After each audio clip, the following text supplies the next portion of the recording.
Welcome to Spotlight Gulf Coast, a weekly showcase of people and events across South Mississippi.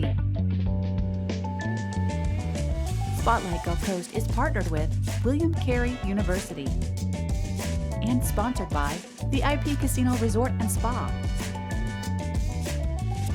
Mississippi Power Company, and Ray Brandt Auto Group.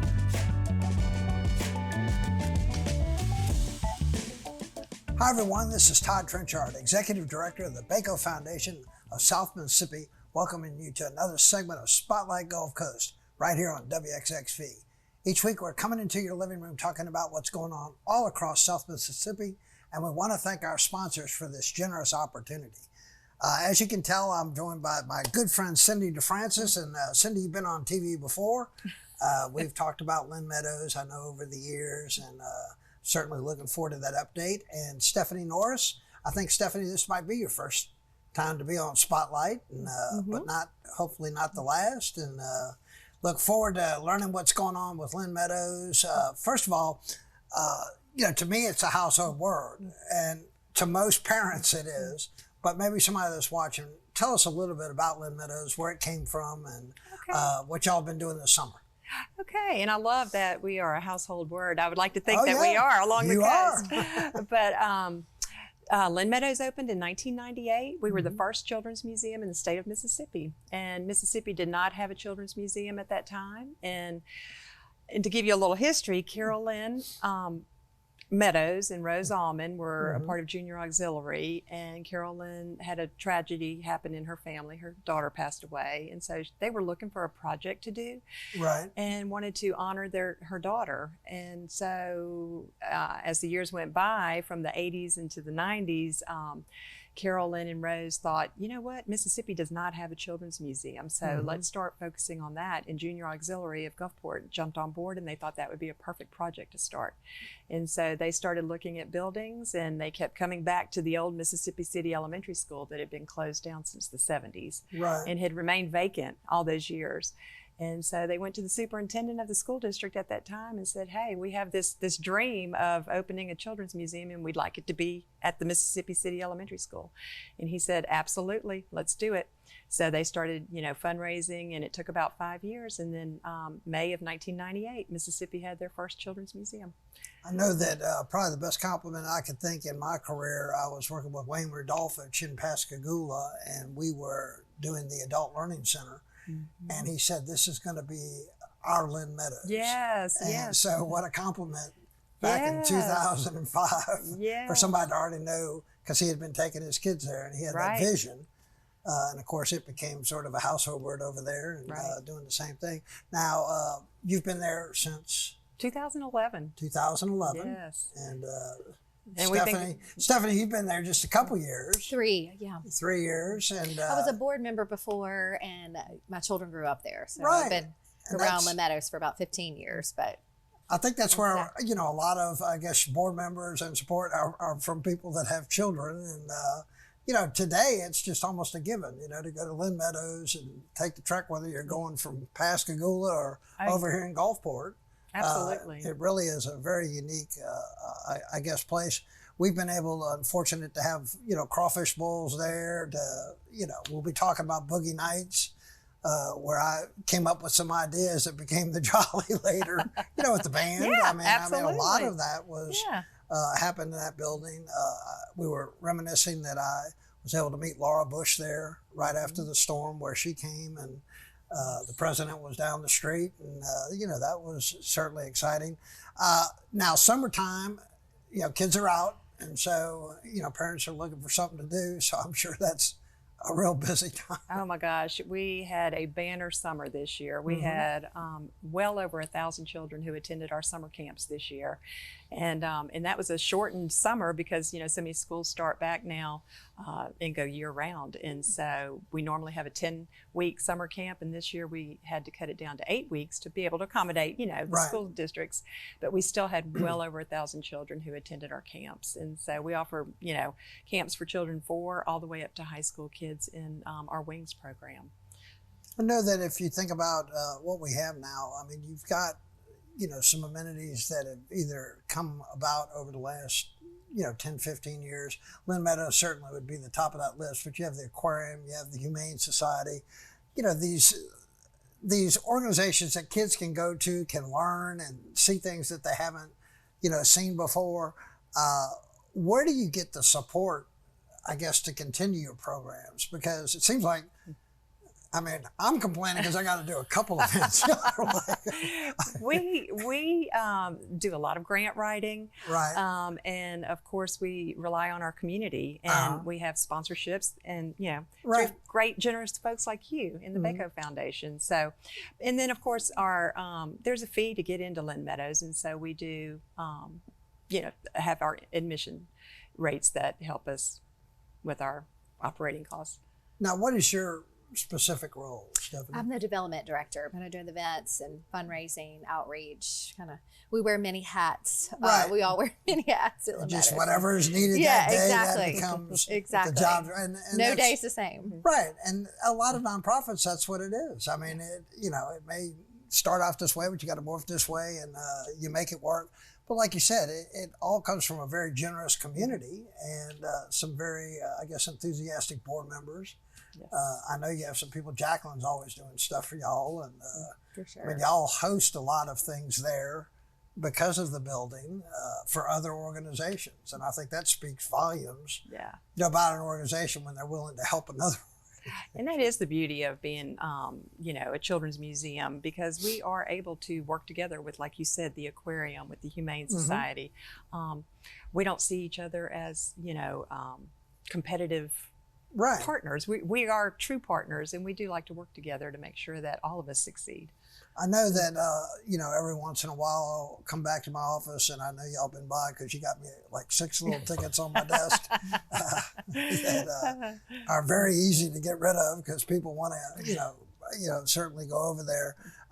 During the normal school year, of course, the weekends are going to be on Saturday is going to be sort of the day that everybody comes out, or is that? Well, or is it after school? We have field trips and birthday parties. It stays busy all year, really. It does. And we saw a shift after COVID when parents were sending their children back to school. There are parents who chose not to go back to school and homeschool. So we do have a lot of homeschool families who take advantage of the museum throughout the week. And that way they're able to, bypass the busy weekends. So we, because of the numbers that we've seen lately, we've had to open 7 days a week. We're not closed at all anymore, other than just, a few holidays here and there. So we see people 7 days a week. I know that, since I originally came over there, you've expanded. You've got the big lawn out there with, yes. What do you call it, the deck. With the decks. And that's certainly another whole place, an amenity that you can do things. Oh, yeah. We are very fortunate to have the outdoor area like we do. We've got, Ship Island Lookout, like you said, that overlooks the, Gulf of Mexico. We have our tree houses. We have Kids Street. And so there's just a lot of great things to do outdoors. We're going to come back. We're going to talk about Boogie Nights because, again, one of my favorite events. And I've met some pretty interesting fellows over the years dressed up like whatever they dress up as. But before we go to break, where are you located on 90 so people have a general idea? Okay, we are in between Tea Garden Road and Courthouse Road, and we are right off of Dolan Avenue. And so it's right off of Highway 90. You can't miss our sign. Huge sign. I was like, how'd you get that big old sign out on the beach? And so we are right there, right on the beach. Okay, we're going to take a short commercial break. We're talking about Lynn Meadows. Don't touch that remote. We'll be right back.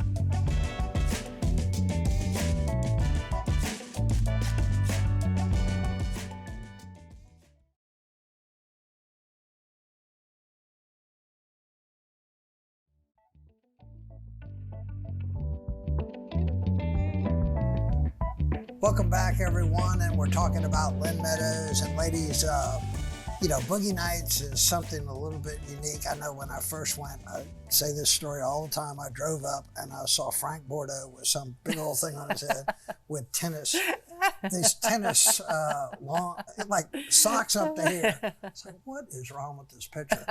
So I remember going in, and of course, Dr. Czar was playing, and I said, man, this is the best band I ever heard. I said, and so we're going to get that band. We did. The auction was just, I don't know how y'all get all that stuff because it's pretty impressive auction. That whole room being filled. I've seen it in other rooms where it was, just something there. You got food, you got, a lot of people sitting there. You got a candy display that's out of this world. It's almost just become, it's where I met Leo. It's where I met, there's so many things that come from what was going on there. So let's talk about that a little bit, because over the years, I know it's changed a little bit, and I know y'all are focused on that right now. We are. I'm going to let Stephanie tell you about Boogie Night this year. Okay. So Boogie Night is August 26th. It is one of our only adult-only fundraisers. We're going back to the 90s this year, kind of playing off of our 25th birthday. Right. So 1998. There'll be dress-up contests. We highly encourage everybody to dress up, or you'll feel out of place if you don't. Right. We always go over the top with our decorations and, set up. Like you said, we have a great silent auction. We've got trips and just from, all sorts of different packages. Right. And we've got a great DJ that's always so fun. Local restaurants donate a dish. The food is always amazing. It is. Like you said, candy jars to take, 90s candy to take home as your takeaway. It's always a super fun event that you don't want to miss. Tickets are on sale at, right now we're doing an early bird special for $50 until August 9th. And you can buy those on our website at lmdc.org. I'm trying to think, but didn't we used to have, I think, like Rob Stinson would cook one time. Like we had because you got a kitchen. Yes, we got the kitchen, and it was it was a great. I mean, that was such a great asset having him there. But then over the years, we realized that we have to have the kitchen to be able to, get all the food going and have food sitting in the ovens and waiting to go out. So it just kind of made for a really tight space. So well, it's a great event, and you see a lot of people that it's really one of the events, and it's towards the end of the summer. Everybody's getting ready to go back to school, and then before football season. Yeah, and that's just it. Hopefully, we've got a little sweet spot between into school and summer travel and football. So now you said something I think that's very important. You used to serve on the board of directors, and the board is, like anything, my organization. I mean, you've got to have a board that's engaged. And we have a great diverse board who are, they hit the ground running. Once they become a board member, they're board members for 6 years. Right. And they are some of the hardest working people that we have. And so we have been very fortunate to have such great board members. Now, as a development director, are you involved with the grant writing also? Or? Some. We have a wonderful staffer, Erica Moore, who does most of our grant writing. But it's kind of a team effort, proofing and putting in suggestions, and it's definitely it's so important for our. Yeah. So your funds are going to be coming from a little bit of grants, a little bit of tuition of people coming, or sponsorships, or this. Boogie Nights, I know has to raise you a little bit of money. Fundraise. Most of that, like you said, is donated, and a lot of that is, and we're trying to think of, some other events. I'd love to do another event there. I think that it's always good to expose. Always people look at us as Jackson County. Right. When we had the Crawfish Bowl, a lot of people, that's the first time they'd ever been over there. Yeah. That's they true. were like, wow, they didn't know this was, well, I guess the deck was new back then. We had just had that rebuilt, The deck's been there a long time, but that was the newly renovated deck. And so it's a perfect place to have an outdoor party. It's a great venue spot. And you can rent our spot, our deck, our theater, our inside spots for weddings or parties, Mardi Gras parties, anything that are available after hours. And we close at 5 every day. So now, those are available. I know you also go out into the community because the Wings group has been over, in Pascagoula, in Gaucher. Over the years, that was one of the ways that I learned about them. Now, how's that going? I know that has actually been one of our major focuses.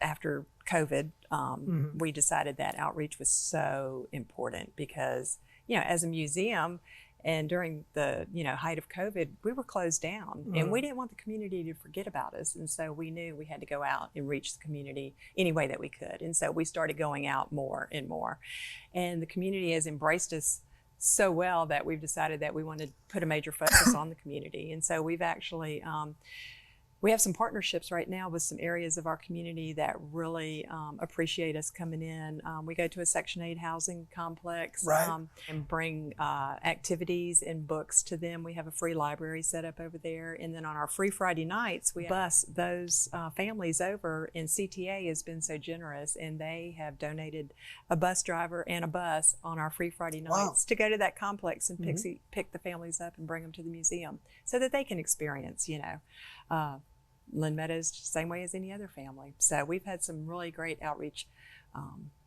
over the last couple of years.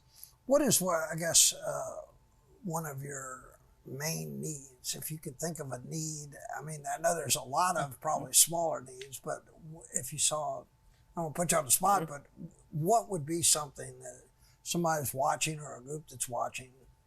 Well, we're always looking for volunteers, of course, because we have so many things going on in the museum that we can use volunteers for, whether it's working inside or doing outdoor things. But one of the greatest needs we need right now is, since you mentioned outreach, is an outreach vehicle.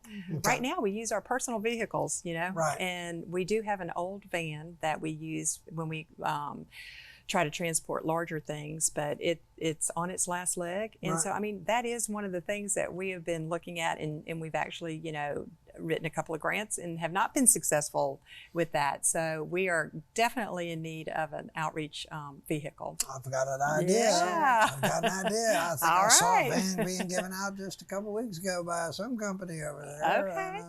Okay. Yes. Hint. I think I know who you're talking about. And we did actually apply. We haven't heard back. And again, there are opportunities like that. Yeah. And, ladies, I appreciate you coming on. Look forward. Boogie Nights again. Yes. August 26th. August 26th. And like I said, it's always my mother's birthday week. That's the way I put it. Okay. So, appreciate y'all coming on. Thank you for having thank us. you. Thank you for letting us be here. But thank you for always, looking out for Lynn Meadows and being a sponsor and being a great community partner. So we thank you. Appreciate that. Thank you. We appreciate everybody's support. We're going to come back. We're going to talk about Renaissance and Runway, of course. That's coming up in just about 7 weeks. So don't touch that remote. We'll be right back.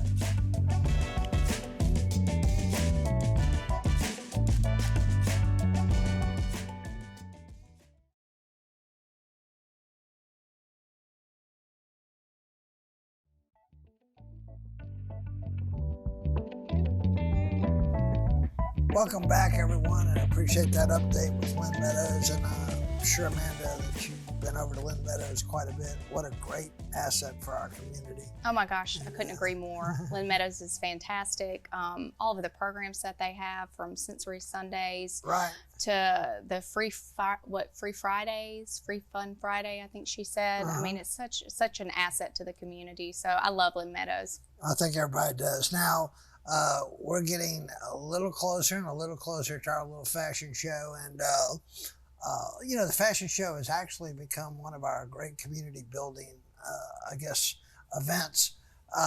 You not only get to, meet, new models each year, new boutiques each year, but you're out in the community and shaking the trees. And I want to talk a little bit about, this year with Barbie, the theme that y'all came up with, and then the idea of having, the pink golf cart as something to raffle. And, you can take these things as far as you want to go with them. And I just think that it's just such a unique sort of idea. Now I want the thing. I'm going to win this silly. I'm going to win it. I want the golf cart too. And I think more and more people are going to say that. I really do. The theme. I mean, we were just meeting at IP one afternoon, trying to figure out a theme for Renaissance. I know in the past, sometimes we've done themes, sometimes we haven't. And literally about the last 10 minutes of our meeting, it popped in our heads. We were like, Nicole and I, Barbie, that's it. Right. We knew it just goes hand in hand with fashion, the pink, the colors, the purples that go with Renaissance. So it was just something that came out of pure creativity, and especially with all the hype of the new movie and everything, and all the boutiques are on the Barbie bandwagon as well. So it just seemed like a perfect fit just to create a really even more hype with Renaissance than there already is. So yeah, we haven't had we do things with the Jolly, and now this is something that you could really run with, you know, on a fashion show. And you learn about events. You know, events are, you can put a lot of work into them, or you can just have them. Right. And I think that's what we've always prided ourselves, that if you come to one of our events, it's up here. Oh, absolutely. Can you do it better? Of course. Every year we try to one-up it. What can we do with this event to make it even better than last year and even more of a wow factor? And everyone knows all of our events, that's what it is. I mean, the first event that I came to, the Jolly, I was like, what is this? Yeah, and of course it all starts with IP's generosity. Of course. But then it also is, you know, George Conwell with the Palace stepping up and absolutely. saying, I'm going to be a part of this with Joey. And then it is the Beau Rivage with Missy and Anthony Delvescavo stepping up, and Beau Rivage wants to be more involved. And, you know, you get these big gaming organizations to work together, and you know, they really are. And then it takes just a lot of work behind the scene. People may not understand the little, you know, the little things that go into it. But I learned a lot about myself. I mean, because I'm not going to put on an event. No. I lose sleep worrying about, We're perfectionists. Something 20 years from now probably won't. But right now, it's the most important thing, and people can't understand that. But that's what I try to think separates some people from others. You know, I mean, agree. I want people to, you know, talk about that. So there's a lot of moving parts that go on with this. It takes a lot of people behind the scene that you don't hear of, and you just want to say thank you to them, because without them doing it. But we're talking today as we're looking at all the things. I mean, we've got a lot of the bases covered. We're in a good space now right now. All you gotta do is just herd everyone together and create even more hype. That's when you know you have an event. You know IP is going to do their part, and you know, sometimes we'll go into these and you don't. The unknown is what gets you. Right. Right now we sort of know the known, and I think we're in a great spot. I mean, we have our boutiques narrowed down. They're extremely excited. They're all excited about the Barbie pink themes as well. We've got our models pretty much nailed down. You know, we have models selected from Pascagoula, Biloxi, Gulfport, all over Ocean Springs, so coast-wide. It's really fun looking through the list and trying to think of new community leaders, just new individuals that are up-and-coming leaders. And then as well as the raffle, which I'm very excited about. You already mentioned it earlier. So this morning, actually, Joey and I drove over to Ocean Springs Downtown Cart Rentals. Joey and George Conwell were so generous this year. Of course, they're always generous with the foundation, but they were kind enough to donate their golf cart for us for our raffle this year. And then Downtown Carts is going to do a full rebuild for us. We're going to have a pink Barbie golf cart, pink lights, new wheels, white seats with pink stitching. I mean, I'm so excited about this. No, it's yeah, I want it. I'm gonna get it. I want it too. We're gonna get it somehow. Hey, that will be weird when I pull my name. No, it'd be shouts from the crowd in that one. But now, you know, like you said, it is a lot of, you know, pairing of maybe people that are in the community that don't know a particular store, but a lot of these want to go to a certain store, and I think that speaks volumes. Plus, we've had a lot of our boutiques have been doing this since we started this. They look forward to it. Yes, they do. I mean, this is how they build their client base. Right. And so they're putting forth their best efforts. It really is just a very unique idea. I'm glad to see that Kim's come back. You got to meet Kim Cox, came up with this idea that I knew would never work, and for the zillionth time I was wrong. But you know, that's what's so exciting. You can come up some, you know, that you're not even thinking about this week, next week. Right. And that's what makes this job not so much rewarding. It's fun. I mean, fun. you Something just come new up every with day. something. You said something this morning we were talking about. I was like, yeah, that makes sense. I know. Let's do that. That's how it goes. Scratch that. Yeah. Now, with 6 weeks to go, we still got to sell those tickets. Right. The raffle tickets, we've decided what, $25, Right. $5 for... Right, we're going to do it a little bit different this year. We really want to reach out to the general public. In the past, we've had it for $100 for a raffle ticket, so we're going to do one for $25, 5 for $100. Okay. So those will be available. We're actually going to extend the raffle out beyond Renaissance. We'll have ticket sales online as well. So everything's still kind of in the works, but definitely right now, as far as tables, individual ticket sales to Renaissance, very limited. I mean, we were looking at the numbers today, and it's amazing how this event literally just sells itself out every year with minimal effort, just because we have such strong supporters in the community of the foundation. So, well, I appreciate you coming on, giving it that update. Thank you. We'll do another one next week. We appreciate everybody's support of the Baco Foundation of South Mississippi. Until next time, this is Todd Trenchard and Amanda Ray saying so long.